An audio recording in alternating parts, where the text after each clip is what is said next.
রাজধানীর ওসমানী স্মৃতি মিলনায়তনে জেলা প্রশাসক সম্মেলনের তৃতীয় দিন মঙ্গলবার ১৪টি মন্ত্রণালয় ও বিভাগের সাথে ডিসিদের মতবিনিময়ের আয়োজন করা হয়। মুক্তিযুদ্ধ বিষয়ক মন্ত্রণালয় এবং গৃহায়ন ও গণপূর্ত মন্ত্রণালয়ের মন্ত্রী ও কর্মকর্তাদের সাথে ডিসিদের বৈঠক শেষে মুক্তিযুদ্ধ বিষয়ক প্রতিমন্ত্রী ইশরাক হোসেন জানান, মুক্তিযোদ্ধাদের তালিকার অনিয়ম নিরসনে জেলা প্রশাসকদের সহযোগিতা প্রয়োজন। মুক্তিযুদ্ধের তালিকা নিয়ে একটা বিষয় আছে, তারপরে এখানে যে বীর নিবাস নামে যে প্রজেক্টটি করা হয়েছে, ফ্যাসিবাদী আওয়ামী সরকারের সময় কি হয়েছে সেটা তো আপনারা সকলেই জানেন। প্রত্যেকটা সেক্টরেই তারা দলীয়করণ করেছে, দুর্নীতি করেছে।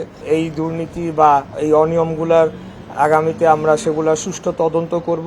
মুক্তিযুদ্ধের সুফলকে জনসাধারণের কাছে, জাতির কাছে পৌঁছে দেবার জন্য আমরা কাজ করছি। বিজ্ঞান ও প্রযুক্তি মন্ত্রণালয়, ডাক ও টেলিযোগাযোগ বিভাগ এবং তথ্য ও যোগাযোগ প্রযুক্তি বিভাগের মন্ত্রী ও শীর্ষ কর্মকর্তাদের সাথেও বৈঠক করেন ডিসিরা।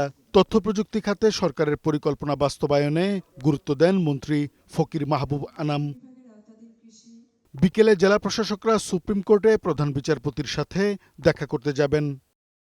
কাজী ফরিদ আহমদ, বৈশাখী সংবাদ, ঢাকা।